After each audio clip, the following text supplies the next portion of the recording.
Welcome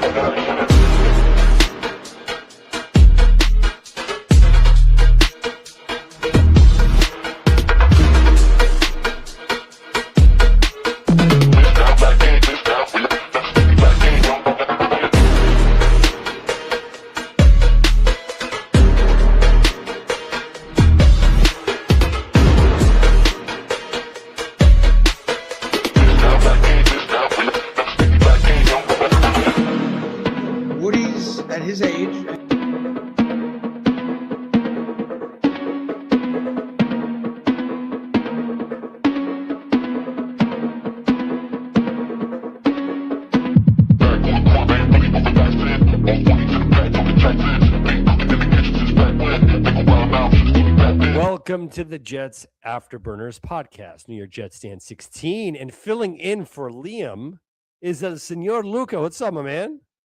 What's up, guys? Hope all is well. It's another Sunday. 2 weeks, 2 more weeks. That's all you could say. Obviously, a lot of people, including myself, are watching the Tankathon. But first of all, you guys probably won't even be doing a show Thursday, and understandable. But I just want to say, everybody, happy holidays. Have a very happy and safe New Year. I mean, I'll be saying that at the end of the show as well, but hope everybody is well. Absolutely. It just echoes as well, man. Happy holidays to everyone. And we're going to get to that in just a little bit. Now, we started the day 5th overall, and we ended up at 4th overall. Could have gotten to 3, but Shador continues to showcase why he kept on slipping. He runs for a first down, and then all of a sudden puts his little fist up. Dude, like, some kind of humility would go a long way, Shador. But anyway, I digress. Then the Raiders played later in the day. They almost pulled one out. Almost. But the good thing is that the Raiders and the Giants play. The Raiders and the Giants play next week. But you know what? You know what I felt today when the Jets lost? Maybe you might feel the same way. This is exactly what I felt.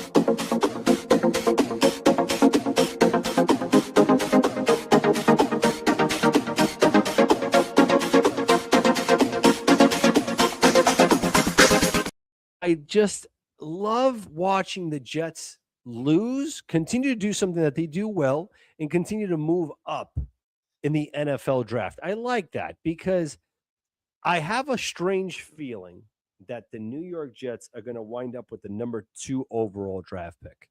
I have a feeling because there's some wacky stuff that happened today, Luca.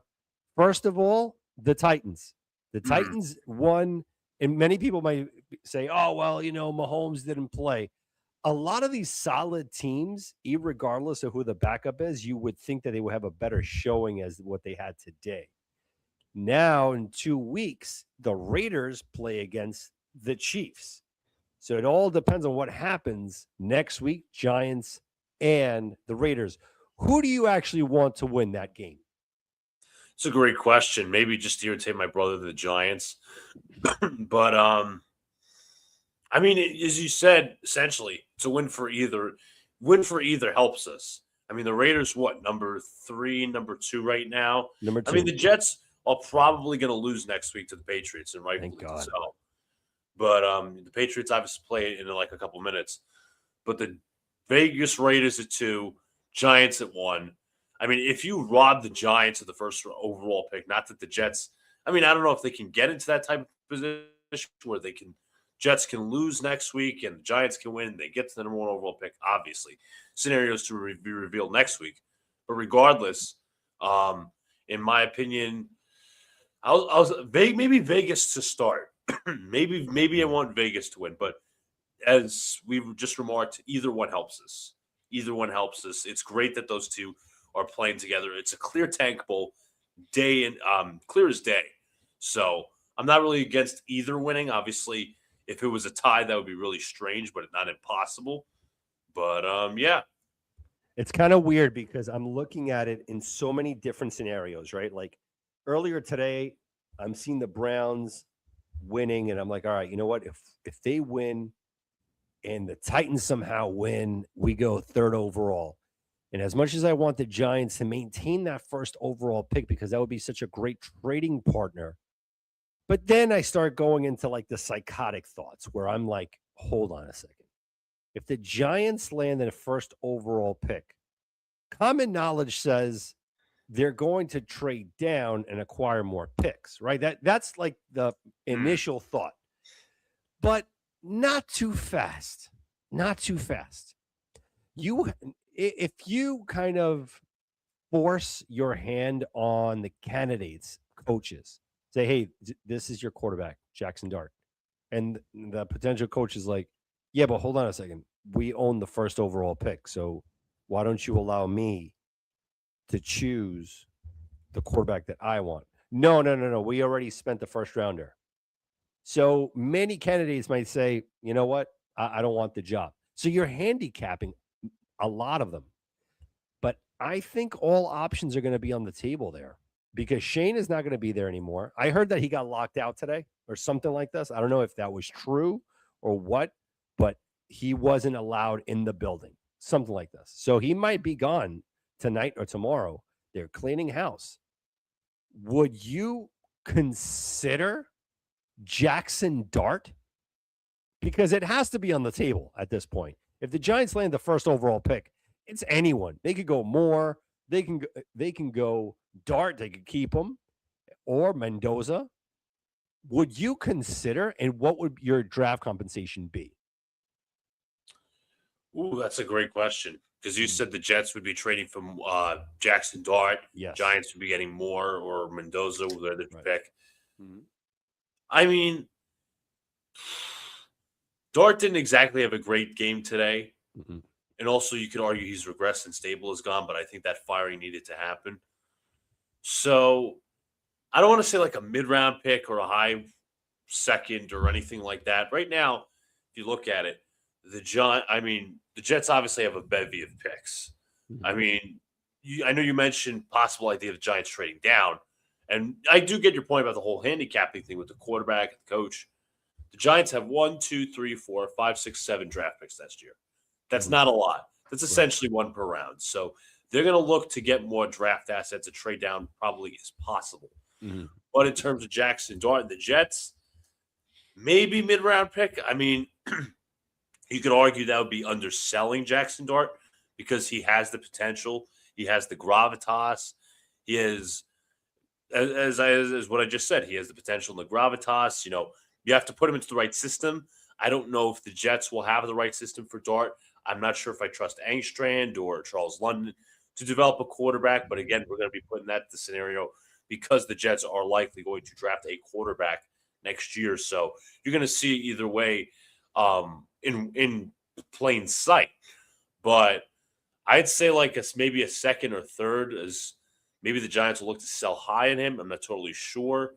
But to me, I just don't see the Giants moving off Jackson Dart. But I do get your point as to why they would do that because the coach does not want to be saddled with a quarterback. As you said, first overall pick, essentially you can pick you have there's a certain term I'm looking for. You're in charge of your own destiny, essentially. That's what I'm saying. I mean, that's why I feel that the Jets are looking at so many different scenarios too. Like number one, that's why I wanted to bring this up again, this graphic. So the Giants right now are first overall. Vegas is second. And the moment Vegas ever goes to first overall, that's it. Mendoza's gone. He is a goner. Now, those two, I think, no, the Giants would go to 3. I'm sorry, the Giants would go to 4. Right? Let me see here. And the Jets would go to 3. So Vegas would go to 1. Cleveland would go to 2. The Giants would go to 3. And the Jets would stay put, which sucks because of the strength of schedule. Strength of schedule. So we would have to root for the Raiders to win, which is possible. Yes. Because, again, the Raiders, they did show something today. They did show a little fight with Ginty and Gino. As long as Gino is there, there's a better hope than Pickett. Like, let's be real on that. Right. I mean, you could argue also as well the penalty at the end of the game on Darian Porter was BS because that ball wasn't even catchable, yet they threw a flag. I was like, no, you got to be kidding me. I'm with Nelson here. If there is a possibility, we have the cap, we have everything there. I'm all for it. I need a solidified starter. I would love this. I would love to trade whatever it is. I don't care at this point. I don't care. And I know that we're not a quarterback away and this and that. But you know what? Hold on a second. Let's put things in perspective. We want a winning culture. We need a franchise quarterback. You want to build the core first? Okay, go ahead. Build your core, build your all line, but build. And then we have to start all over and strip everything down. And we will keep building.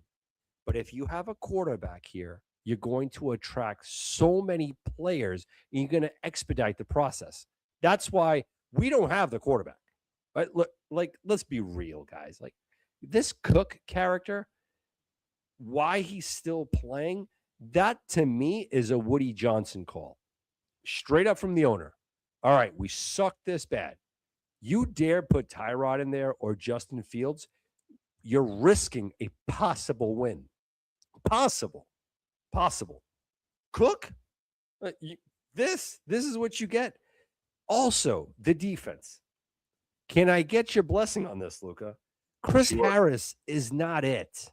He's not the defensive coordinator.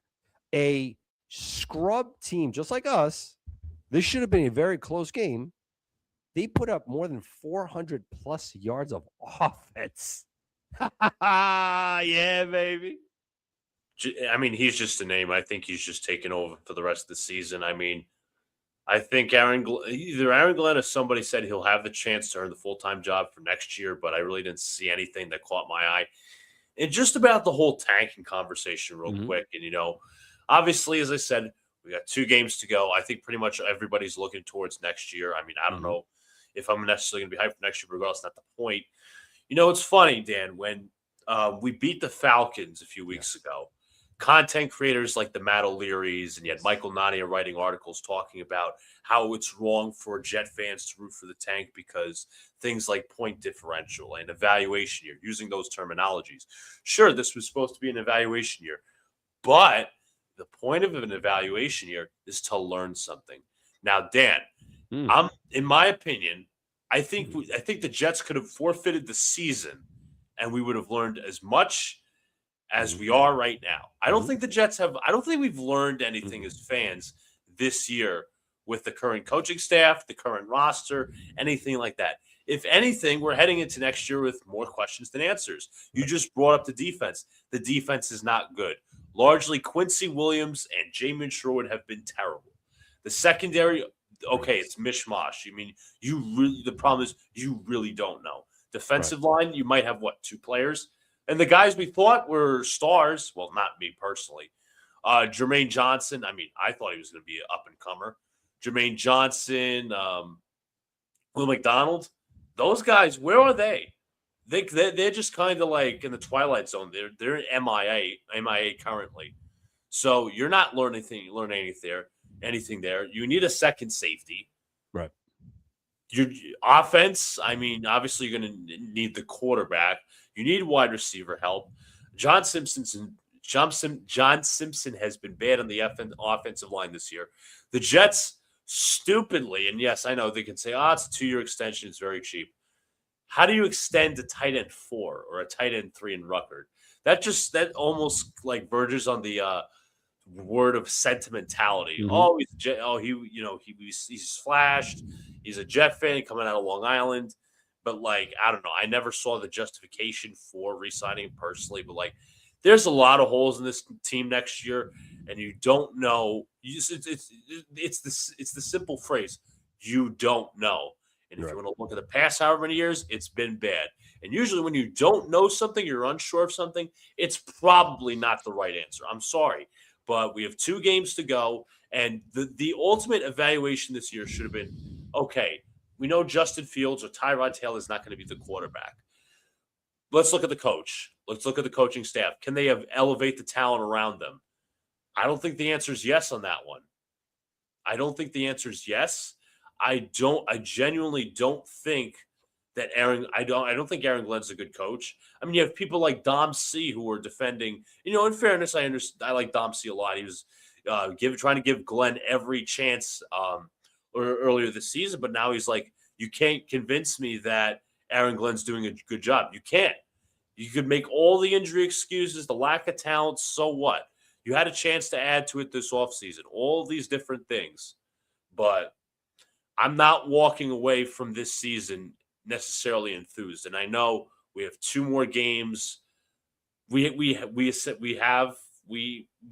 learned nothing. As I said earlier, if the Jets forfeited the 2025 season saying, hey, we're not going to play football, and we're just going to, if you give us like a 4-12 record, 4-13 record, or a 3-win season, just mark it on the calendar, or if you win no games, you'd be learning as much then as we have right now. You know what, Luca?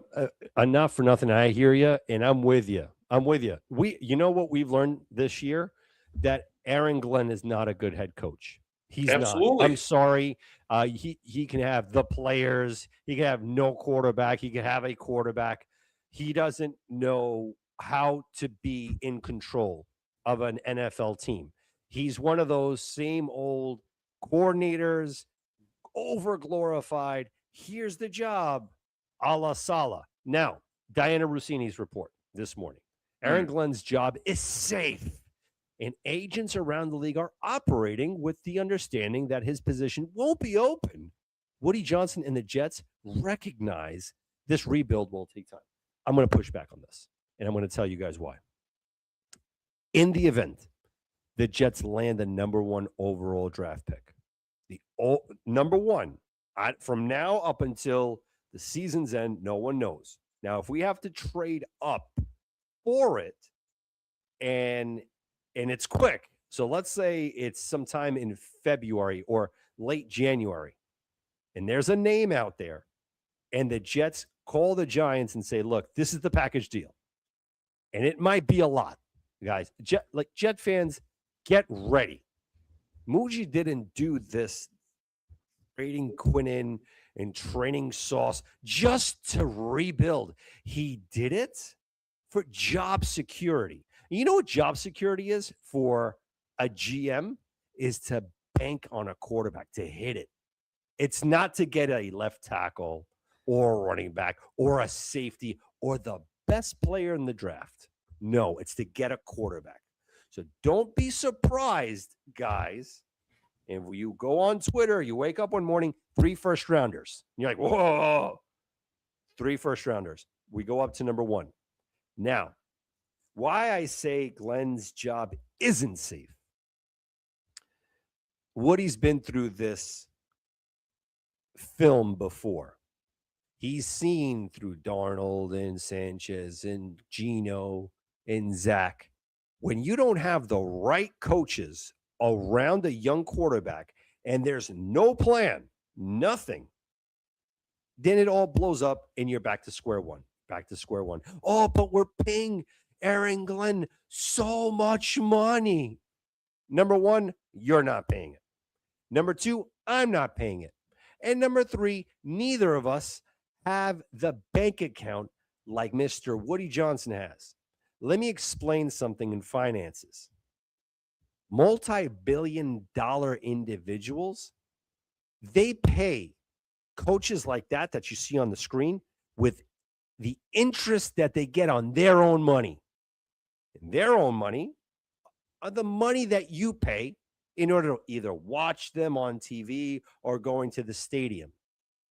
He's not spending his money. He's spending the interest. That's it. So if he has to say, you know what? I got to cut ties with Aaron Glenn. It's a done deal. It's over.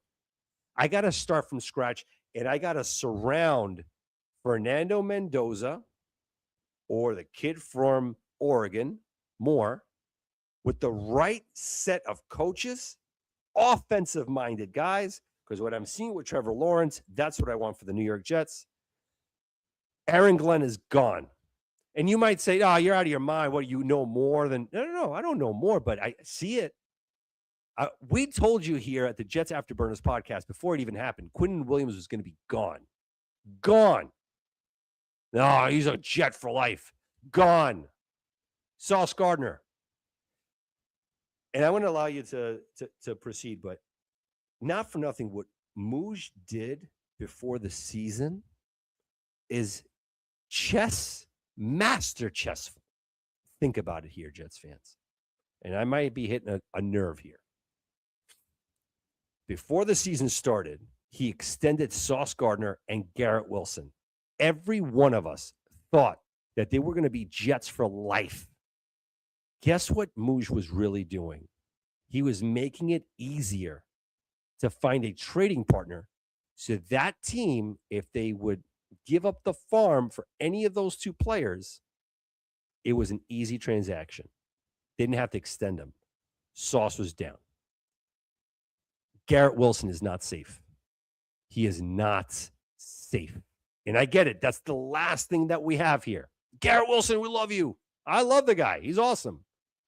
But if Garrett Wilson comes between Darren Muji getting his potential franchise quarterback, say goodbye to your number 5 jerseys, guys.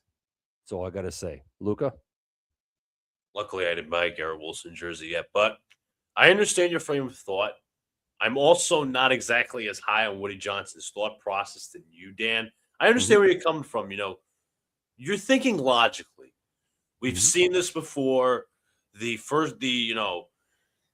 waiting too long on head coaches. We waited too long to fire Saleh. You could argue we waited too long to fire Gase and Bowles and this, that, and the third. Quarterbacks not having the right coaching or personnel around them. Excuse me. All these different things. But I just don't know if Woody's seeing it. That's the simple problem. We don't know, because if you want to rely on past history, because sometimes past history is your best indicator of future success.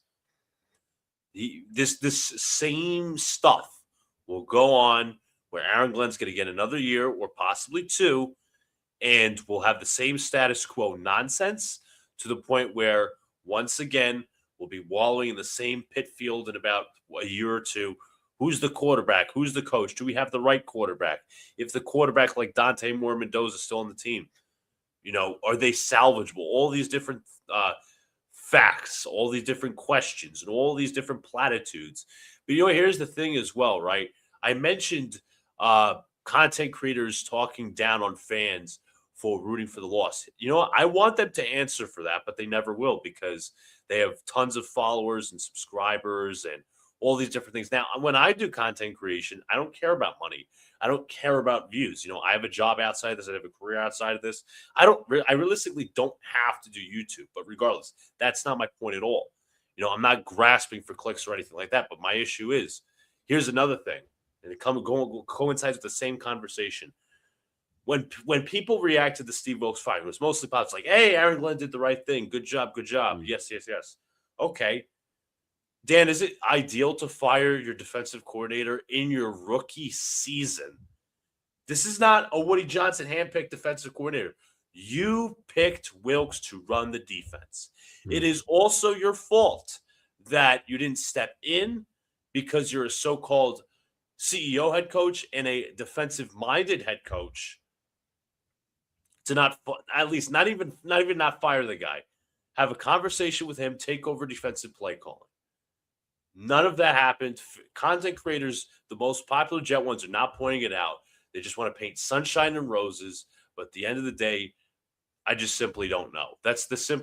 We don't know, because we're heading in, as I said, we're heading into next year with more questions than answers. I like there to be, again, it's not like, I'm rooting for Aaron Glenn to be fired and whatnot, but like, what have you seen in the last how many games to prove that he can be a good head coach?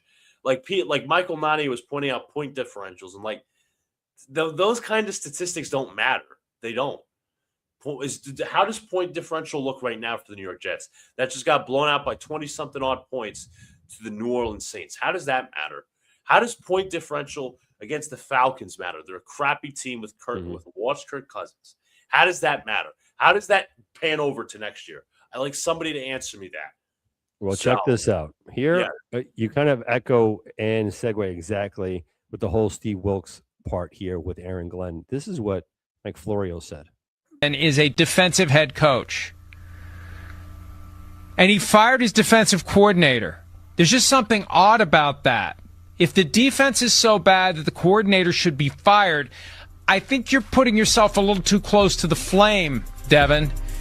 And I still think there's a chance it's going to be one and done for Aaron Glenn in New York. And I think this move that he made is a manifestation of what.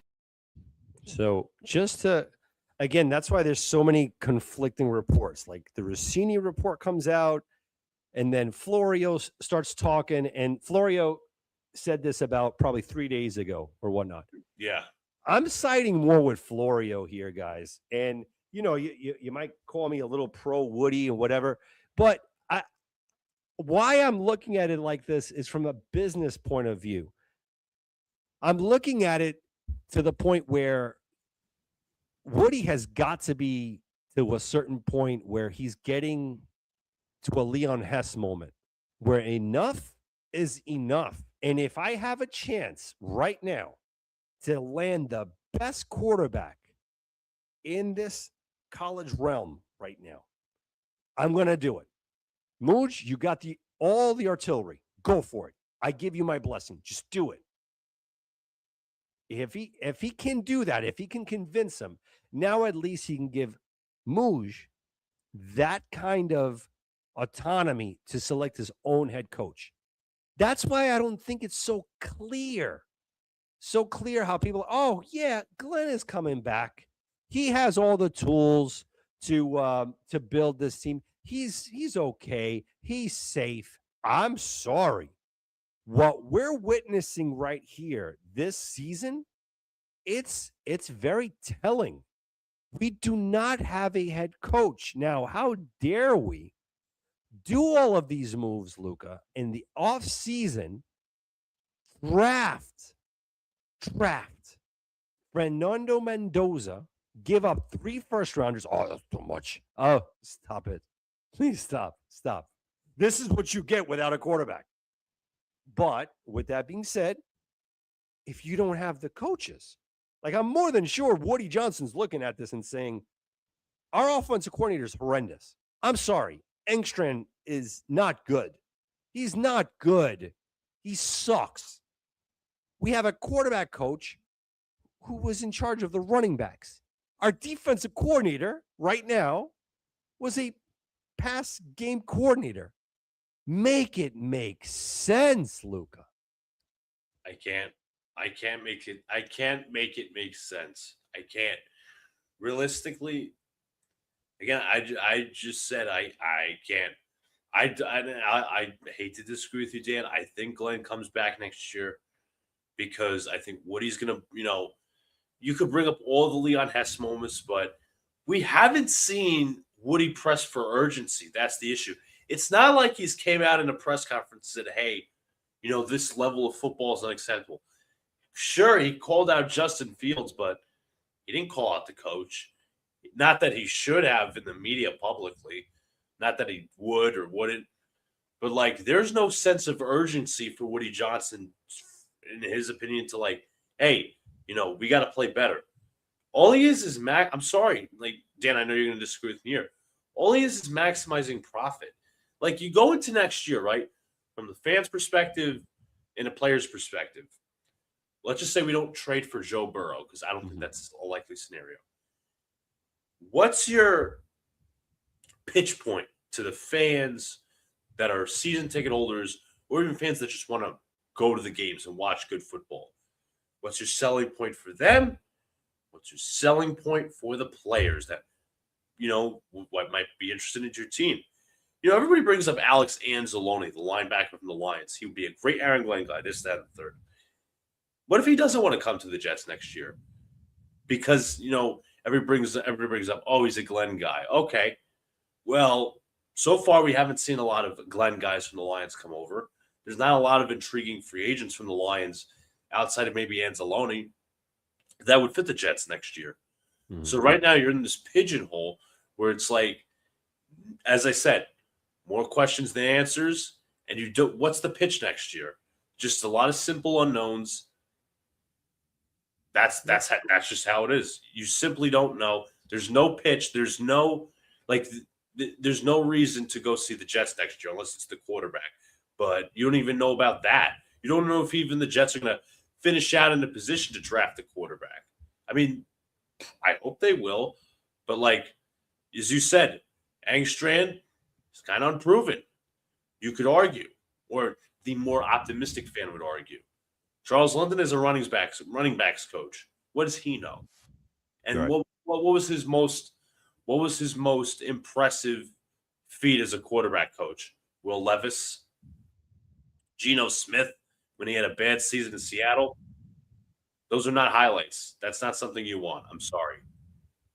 Well, that's kind of what I'm kind of alluding to. The pitch. What do you have? And that's why I'm looking at it and I'm playing like hardcore devil's advocate here. And I know you're going to disagree on this one, but Woody Johnson, if you see it and I see it, Woody sees it too. Again, he doesn't look at this as lost money. He sees it as, okay, next year, how can I justify raising the prices? How can I justify the fans wanting to come to MetLife? Because seeing the stadium itself so empty last week, rightfully so, it's got to dig something deep into his pride. That's why, to me, he is pushing for Cook to start. He is still meddling in there. He will always meddle no matter what. Now, to your point with the whole Justin Fields thing is, I think he gives a shit. Woody does give a shit, as much as we hate to say it. His comments towards Justin Fields was merited. I'm paying you all this money, and you can't even hit a swing pass. What's going on here? That was, to me, an indirect shot at Aaron Glenn and his staff. If you made me go out and pay this guy who you knew was a bust, but you enticed me as the owner to dish out, I don't know what, 20 mil a year, whatever the case is, and he's on the same level as Zach Wilson, who I saw. I drafted him. So yeah, Aaron Glenn, that's a shot at you too, indirect. Now, you have from this point till the end of the season to make it right. He has not made it right. What, following week we beat the Bengals? Oh, wow. No Burrow. Great stuff. We won the game. Vindication Justin Fields. And then he turned into a pumpkin again. That's why I think this time is a little bit different. Because think about it this way, right? Last year, we kept saying with Saleh, right? No, Woody never fired a coach in season. He'll never do that. Because we know we've been with this over 18 years with Woody Johnson, 19. He'll never, and then he did it. That's why I'm looking a little bit deeper and seeing that there are some subtle changes here with the owner of the New York Jets that he is getting very pissed. Very. And I will not be shocked if in 2 weeks, if we land the number two overall draft pick and the Giants are at first overall, perfect trading partner. Giants, you get who you want. At number 2 overall, we get our quarterback, and we'll give you a plethora of picks. Woody Johnson, now it's in your court right here. Get yourself freaking Mike McCarthy, Cliff Kingsbury, John Harbaugh if he gets let go. Do something, but get someone that's experienced and has a plan to groom the right quarterback. Listen, I don't deny what you're saying, but yes, we can point to the Fields thing, but he's never talked about the entire team in general. Like I think he said in the press conference that he hugs like Aaron Glenn every day he sees him or something like that. And he knows that there's going to be a process. So I'm not exactly confident that he's just going to get axed after year one. If he does, I'd be stunned. I'd be like, you know what? Not the most attractive name out there. Get Mike McCarthy. Yes, sir. But Some Jet fans would have a problem with that, I'm guessing, but it wouldn't surprise me. But there's also a lot of Jet fans who still ride the green goggles on, believing that Aaron Glenn's the guy. Meanwhile, there's little to no signs of improvement, which is what you're looking for in this type of year. But we're just spinning our wheels once again. We'll be back in this position. I should say we'll be back to last year's position, where we're looking for a quarterback and head coach in possibly the next 2-3 years. I don't want to be that cynical, but if we go by past history and the future, a past indicator, future success, all that type of quotes. But I don't see him firing. If he does fire Aaron Glenn, as I said, I would be stunned. They'd be like, wow. Then you have Muji pick an experienced head coach like a McCarthy. And then you would I'd be like, sign me up for next year. A guy that can win 12 games a year, proven winner. I get it. You're not going to win the Super Bowl with Mike McCarthy, but proven winner, has built up quarterbacks to develop a quarterback, $90 million in cap space, lots of draft assets. He's probably going to hire a very good staff, very accomplished staff, instead of just relying on a bunch of nobodies or unknowns. So, again, I would be stunned if he fired him, but I just don't think that's going to be the case because Woody has, as I said earlier, he's waited too long on Gase. Well, that was Chris Johnson. Woody waited too long on Saleh when he should have been canned after his second year. Waited too long on Bowles. It's just like he's too lenient. But sometimes when he meddles, it isn't the right time. Like last year when he fired Saleh, when he overreached his power, he could have fired him the year before. But he overcorrected. He's like, okay, now I have to fire Saleh where he should have been gone. Let me just do it in the middle of the season and cause chaos. I'm not saying that Saleh was this great coach because he's not.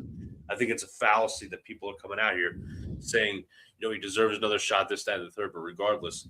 And you brought up the quarterback and the coach and that sort of thing.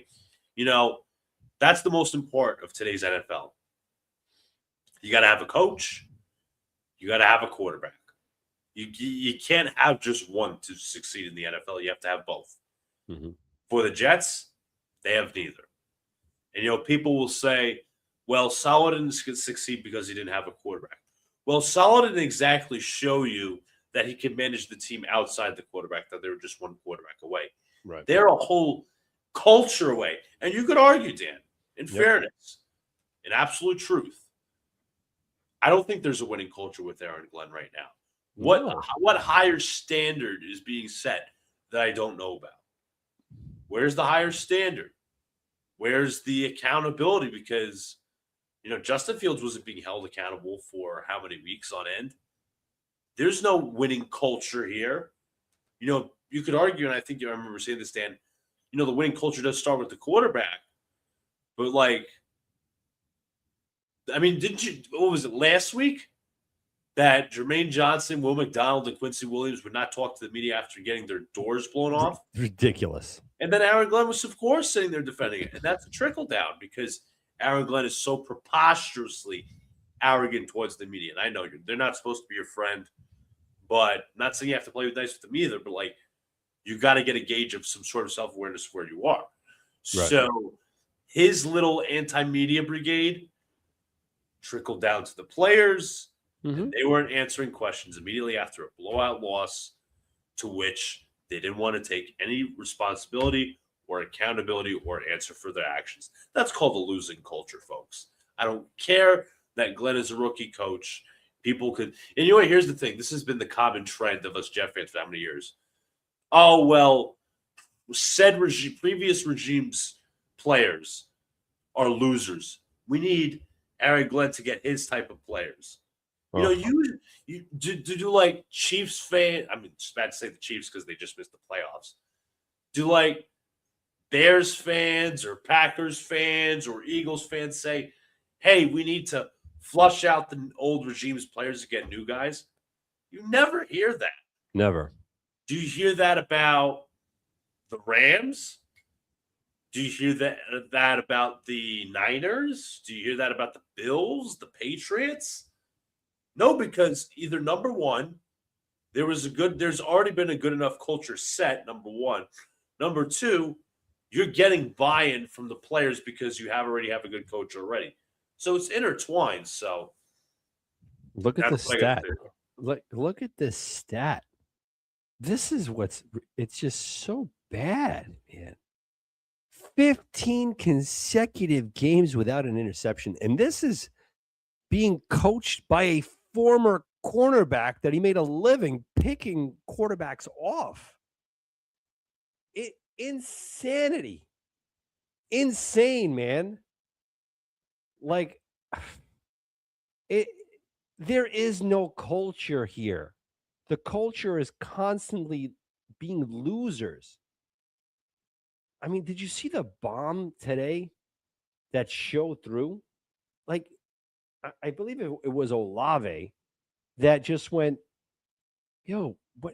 right past these cornerbacks. There is no scheme. You want to see this again? Like, check this out. I'm going to show you guys here. The Jets are regressing. That's what we're trying to tell you guys. The Jets are regressing. They're not getting better. Check this out. In case you didn't see it, look at the pocket. Look at these guys. They have no idea what's going on. Wide open. You know who was wide open? Check it out. Last week here in New Orleans. Shuck looking for it all to the end zone. Olave! Look at this. 22-6. It was 3rd and 5. The game's over. 1:54 remaining in the game. And the Saints, you know what the Saints said to Aaron Glenn and the team? You know what they said? Did you hear what they said? They said, F you. F you. You suck as a head coach, Aaron Glenn. That's what they said. They shoved it down our throats. That's what the New York Jets have become. What Coach Sean Payton over there in London, it was 4th down in the first quarter in his own territory. He said, we're going for it. On that 4th down, touchdown. They don't respect this team. Woody Johnson, you understand what we're saying here? The NFL, the coaches, the owners do not respect Aaron Glenn. Irregardless if you go out and you break the Brinks truck and get Anzalone here, the linebacker. Like, we need more than that linebacker. We need 2 things. You want to change the culture here? You need a franchise quarterback, which you can get. You can at least try. And a actual head coach. Coaches are out there. They're there. Or you can trade for one. You have the ammo. And the NFL has showcased, last year, this year, 3 years in a row, that a team could flip. They could go from the worst in the NFL to contending. They could be a team where you're watching, like I'm watching, all these great teams, man. You know how fun it is to watch the Lions, the freaking Steelers with our old quarterback that knows how to use them. When you have an actual head coach and not just a doormat like Salah was. Oh, you want to do it? Okay, no problem. You want to do it? No, whatever you say, Aaron Rodgers, whatever you say. You want to get Alan Lazard? Okay, we'll get you Alan Lazard. No, F that. A quarterback, a player does not own the NFL team. They don't do that. The Steelers do things the right way. They do things the right way, guys. They do it the right way. And I want to know your thought process on this. I keep hearing that, the Detroit Lions in Dan Campbell's first year, they also were really, really bad, and then the next year they were really, really good and they flipped. So why not Aaron Glenn? Luca, the floor is yours on that one. I mean, to start the year, I really wasn't expecting anything, but I said this team has the ability to win 7 games. they'll probably win 5. We won't probably even win 5 this year. But I said in the middle of the season, demand better. Mm-hmm. Demand better, raise the expectations, because there's no way, and I've said this multiple times, that these rebuilds take as long as the Jets have done it. Right. You see the Texans flip when they went from Lovie Smith to DeMeco Ryans. Yep. The Bills flipped when they went from Rex Ryan to Sean McDermott. Joe. From Jeff Fisher to Sean McVay. You could go across multiple seasons over the past decade plus. The Pats. Look at the Pats. Patriots are so obvious. Oh, that's because they have a quarterback. Yeah, that's the excuse. Dan. That's the excuse. It's an excuse because if you build a foundation outside of the quarterback, then you can say, okay, we're just a quarterback away, but we never are. Mm-hmm. That Aaron Rodgers thing was a fallacy. Right. Because, as much as I was, I obviously wanted him to trade for him. I'll admit that, and all that didn't work out. I didn't want to bring him back. But he couldn't possibly overcome the 3 levels of incompetence with Saleh, Douglas, and Woody. That wasn't just going to happen. Right. Like, this whole, he needs a quarterback thing. Even Connor Hughes was out there tweeting, Aaron Glenn doesn't have a semblance of a quarterback. Well, here's the problem. Whose fault is that? You handpicked Justin Fields and said he is going to evaluate the talent on this roster. You're not going to as I said, I didn't want Aaron Rodgers back. No Jameis, no Russell Wilson, none of these other guys. We're going to stick with Justin Fields. Mm-hmm. We're going to sign Justin Fields, and he is going to be the guy to evaluate the talent on this roster. Meanwhile, what did I say earlier? We've learned nothing. In an evaluation year, we have learned absolutely nothing. No. That's why I know Johnny Boy is going to be quick to defend Glenn, but I'm not. No. I don't care. He needs a quarterback. Well, that was the same excuse for Saleh, and he still had a losing culture regardless of the quarterback. If we get Aaron Glenn a quarterback, are you sure that this culture is going to spin around and turn the other way? Because I still believe at times Glenn's Dan, the team lost by 20-something odd points today, and, we're happy because of the tank. Glenn's talked about praising their effort. They lost by 20-plus points. They lost, and this is supposed to be the guy that's like, hey, winning culture? Remember, I got absolutely schlacked on Twitter for posting Aaron Glenn clapping his hands after the team gave up a game-winning field goal to the Tampa Bay Buccaneers to go 0-3. The Jets were mostly non-competitive for that game. They came back into the game just to lose on a game-losing field goal. Absolutely. No, completely. And you know what? This is a great segment for our show, and it is brought to you by Let's Get Amped.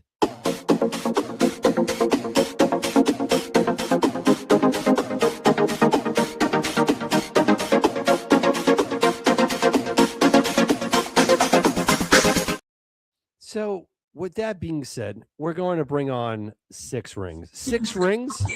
Hey, guys. How's it going? Good. What's up? Man, I'm watching the game. Now, I know you are. You guys are good. You guys are very good. It's going to be rough tonight. Anyways, I just wanted to tell you guys some quick stats I found on Josh Allen. Please. So, you guys think he's a pretty good quarterback? How do you rate him? Amongst New York Jets quarterbacks, the guy. No, I mean like in general. A king. He's a king. He's a king amongst Jets quarterbacks. No, I mean in the NFL right now. Like, would you think he's one of the best quarterbacks? I would think so. I would think he's at least a top 5 quarterback. Top 5 quarterback. So you think he's clutch? Yes, but hold on 1 second. I know where you're going at this, and I love it. You hate the Bills. Oh, I don't. I'm not being neutral. You want me to give you some stats on Josh Allen? Yes. What if I told you there's stats about Josh Allen that shows he has 0% success rate? What would you say? What? Well, you know what? I can give you the past 30 Jet quarterbacks with the same stat. Yeah, but let me tell you, do you know Josh's record on the road in the playoffs? Nope. 0-4. But that's the thing. You're talking different languages with me. You said playoffs. What is that? The playoffs. No idea what that is. It's a new word for me. It's a new word. 0-4. No idea what that is. He's never won on a road. I haven't won a playoff game since 15 years, 25 years ago. 15. Do you know his record when he's trailing in the fourth quarter?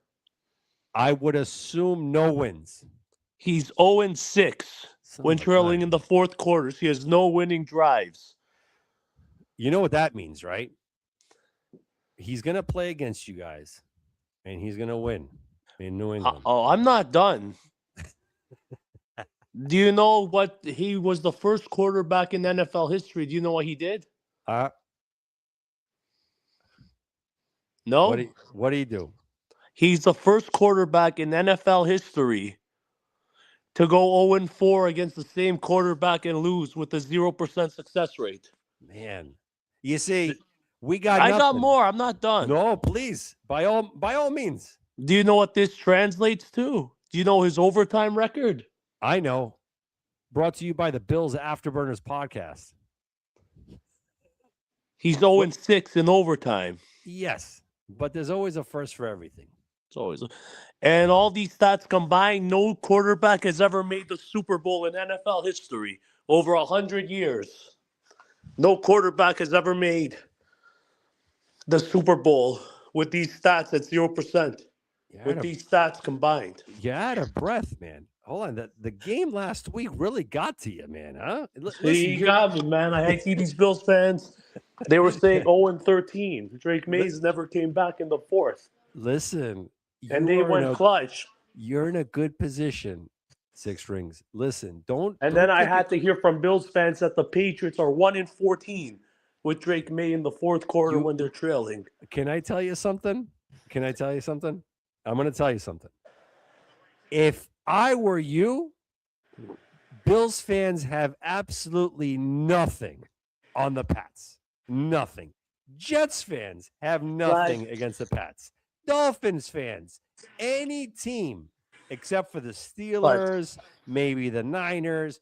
The Packers. Guys won 6 rings. 6. Your name says it.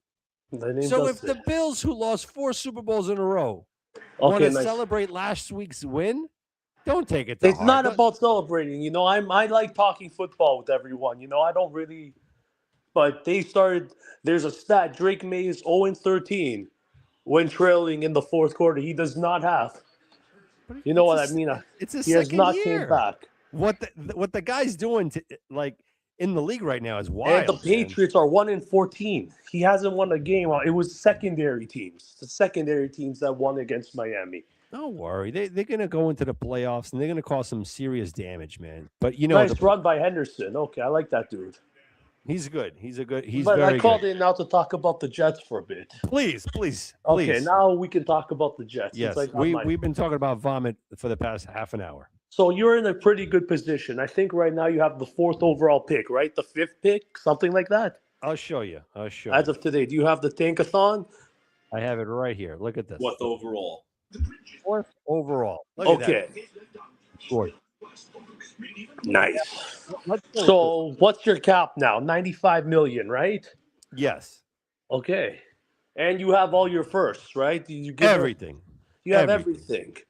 This is kind of what the Patriots were like when we got Mike Vrabel. We got Drake May. We had $100 million, and we had all our draft picks. You know, I wanted to ask you something about Gerard Mayo last year. Yeah. How many years did you guys sign him for? I don't know. I think it was guaranteed too, right, Luca? It had to be guaranteed. I don't remember. Is this Vrabel or May we're talking about? Mayo. Oh, Mayo. Yeah, so that's what I'm saying. Like someone like Robert Kraft couldn't care less that he had to cut ties with Mayo. He don't care. He got his money back.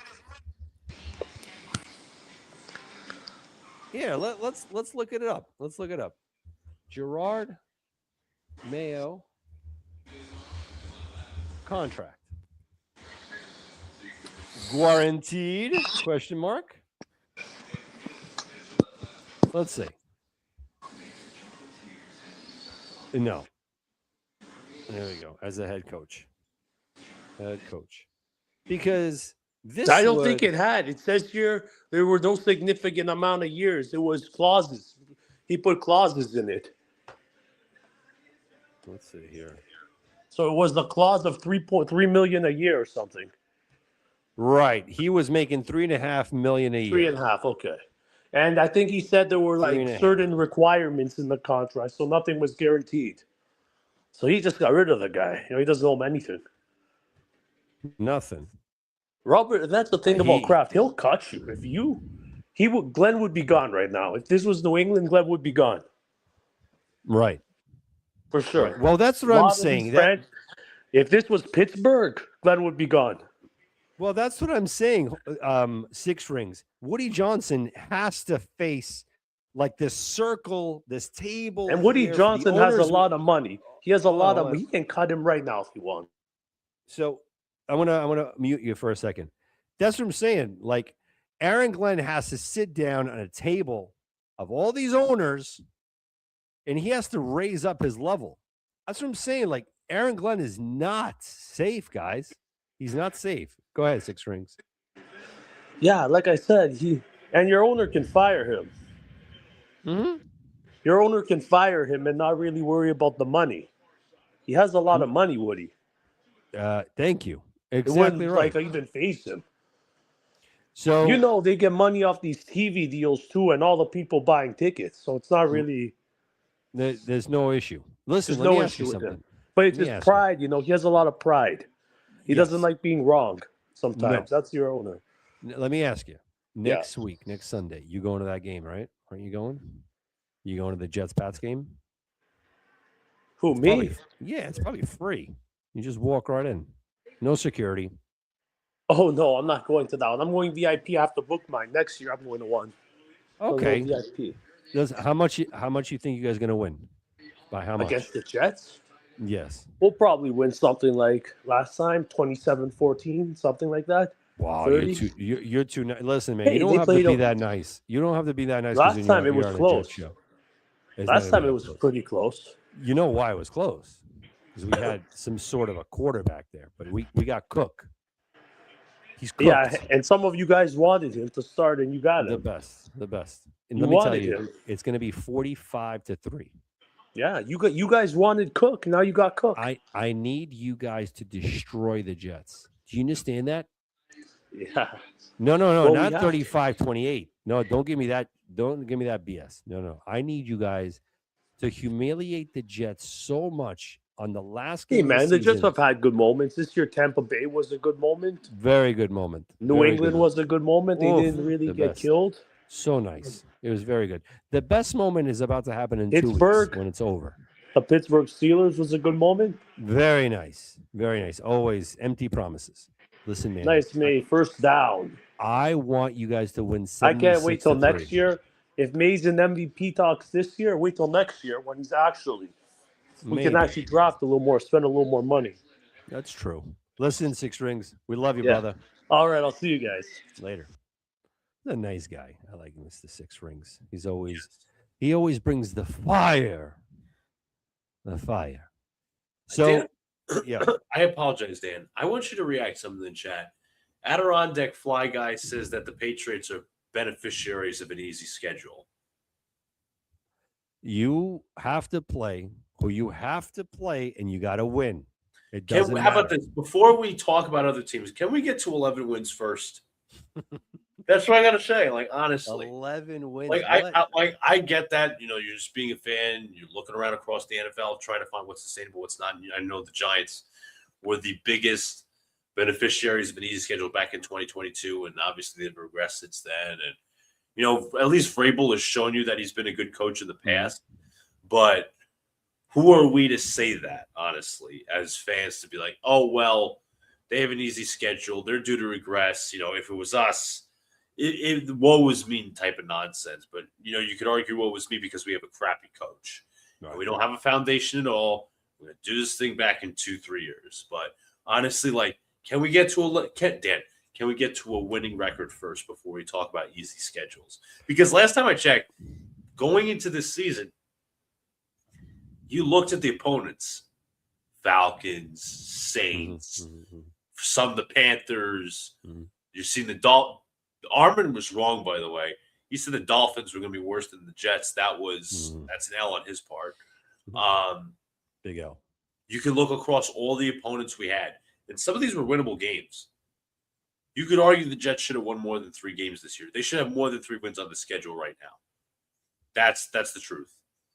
But once again, are you completely convinced on that the Jets should have won more games this year? They could have. I mean, could have, would have, should have. Fallacy the predetermined outcome. Looking at the opponents prior to the year, as I said, they could. Prior to the season, they had the ability to win 7. They probably will win 5. You probably could have took 1 from Miami. Again, could have, would have, should have. I'll address that. Miami was a winnable game. Pittsburgh was a winnable game. Denver was a winnable game. The Bucs were a winnable game. So that's 4 wins right there. That's 7 wins. Here it is. This is our schedule here. The Steelers. We completely got fooled, Luca. We got sincerely fooled there. We thought we were going to at least be competitive this year. And then, we didn't have to wait 3-4 weeks to see the unraveling. It was the following week against Buffalo. We got destroyed, shellackled, as my good friend Dano says, 30-10. Then the following week, this is the part where I find it very interesting. You see that score there, 29-27. That is a very deceiving score. Yes. That's very deceiving. Baker had his way with the Jets. It was a lucky field goal block. And while we were getting our asses handed in, Will McDonald blocks a field goal, runs it back, and our clown head coach starts dancing and becomes a meme. The following week, Monday night against the Dolphins, again, that score right there is not real. They blew us out. And now that's the game that we lost Braylon Allen because our smart ass head coach put a running back, our starter 1A running back, to field kicks. Then we play against Dallas. I mean, it wasn't even halftime. Hysterical. Then we go to England. Again, Denver, 11-13. It seems close, guys. It looks close, but it was so far gone. The following week, the Carolina Panthers, 13-6. This is where Woody couldn't have it anymore.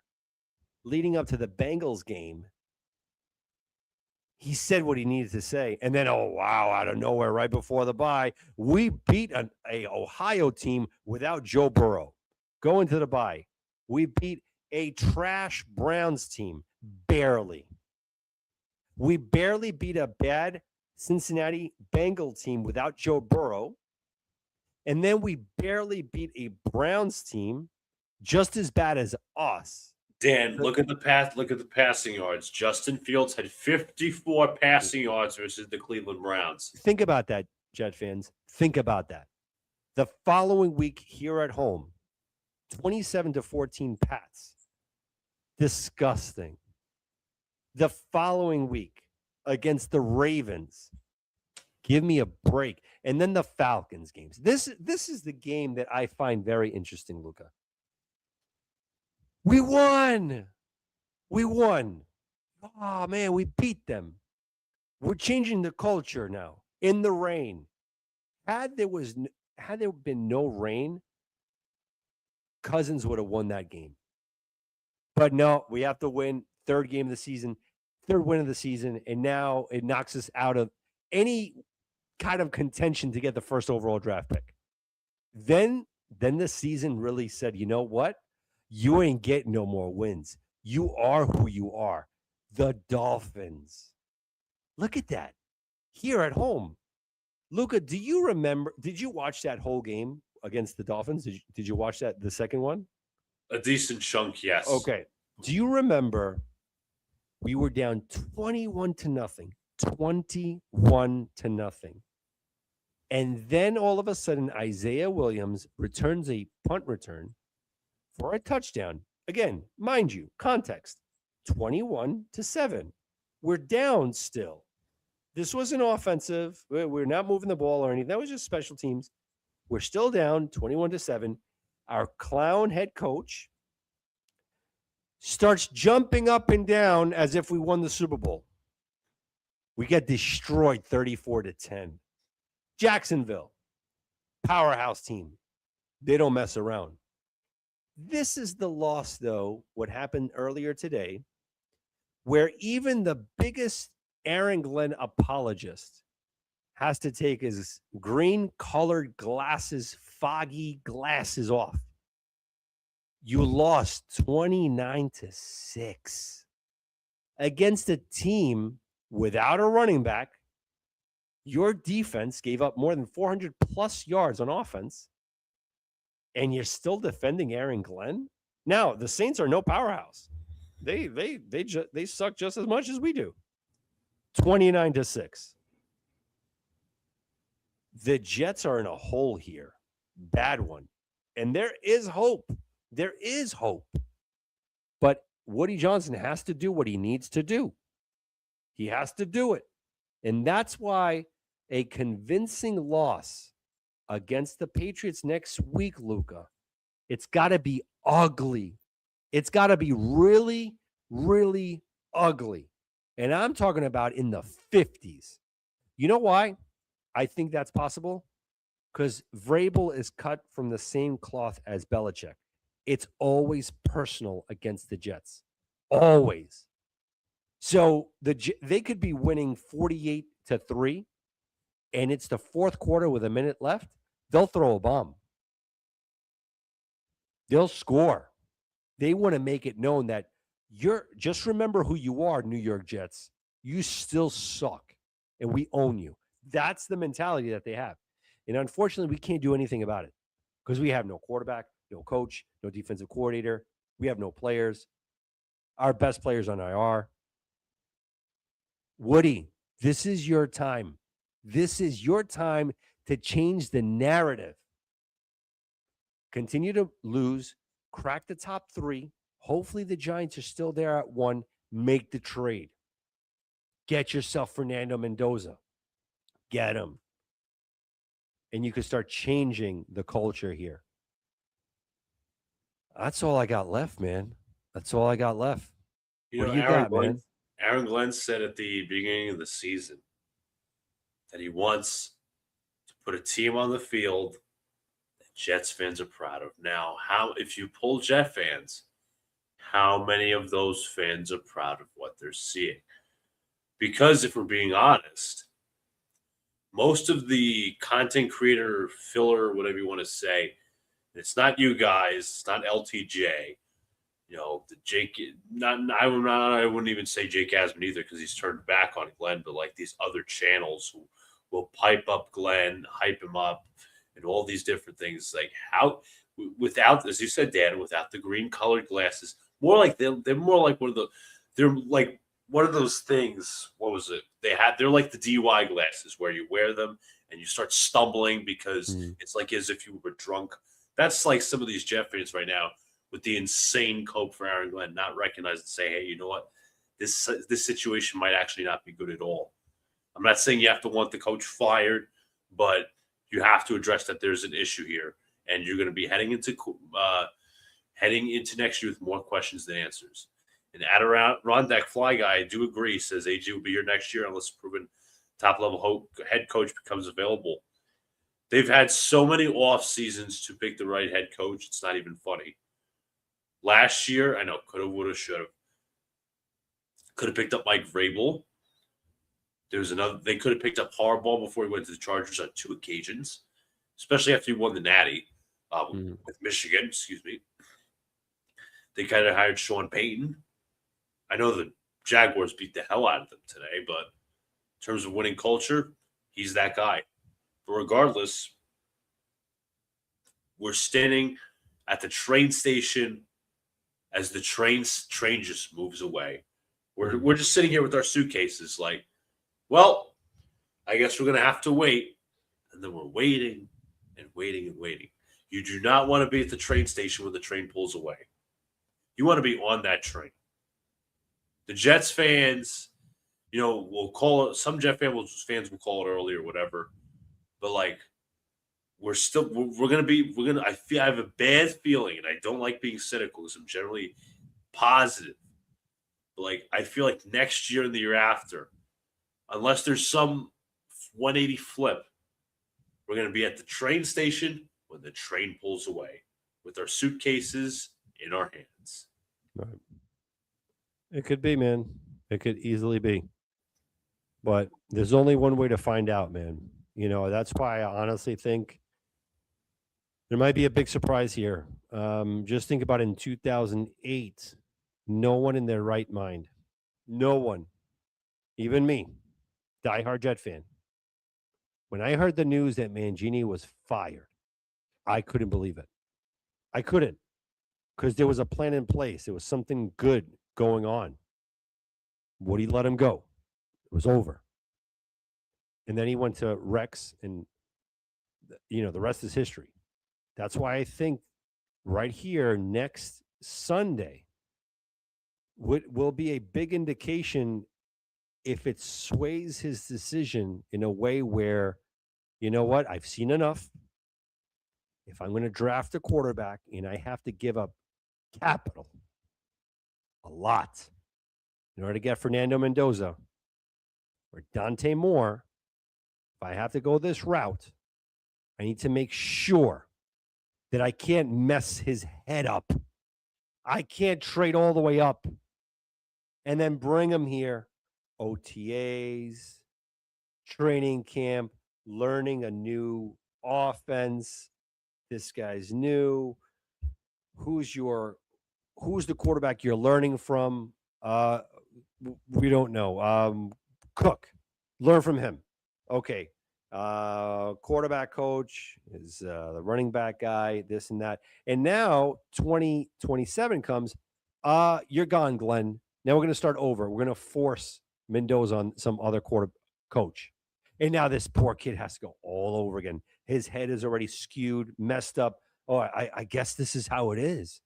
I guess this is how the NFL is, that you get fired. And again, if you're going to make a huge trade like this, you want to create an environment of growth and a good sentiment out there so that this kid can grow. That's why, man, I don't know yet. I don't think Glenn is as safe as people think.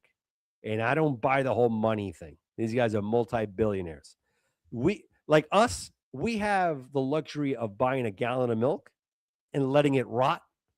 And in 2 weeks, we don't even think about it. That's how these billionaires think in terms of millions. They don't care. That's it. It's over. And as long as they become competitive, they can regain what they lost. I'm telling you guys, it's not that hard. For them, it is what it is. It is what it is. But with that being said, Luca, man, I appreciate you immensely for hopping on, subbing in for Liam. Guys, everyone watching right now, I thank you so much. Don't forget to hit the subscribe, hit the like button. And Luca, major plug, man, about your show. Absolutely. I think tomorrow I'm going to do my Jets fan therapy session. Y'all are welcome to come over to Gangrene Chronicles on YouTube. Also, I don't know. I'm not aware, as I said earlier in the show, as we opened, and I'm going to close out this. If you guys are probably not doing a Christmas show, but for everybody in the chat, everybody watching, whether it's on X, YouTube, or whatever, have a very Merry Christmas if you celebrate. And if you celebrate any other holiday, happy holidays. And drive safe. Don't drink and drive. But yeah, just have a fun, safe, and merry holiday. The very best, man. Have a great holiday. Merry Christmas to everyone. And we will see you a week from tonight. Yes. Go Jets, everybody. Later. Quarterback, Ken O'Brien of California Davis. Just 14 that first time, now going long. They got a wide open man, and he makes the catch. It's Braylon Edwards taking off. Braylon Edwards will take it home for the touchdown. 80. First down in San Diego territory at the 47-yard line. Big draw. And Pennington going for 6. Deep down the field, and it's caught by Santana Moss.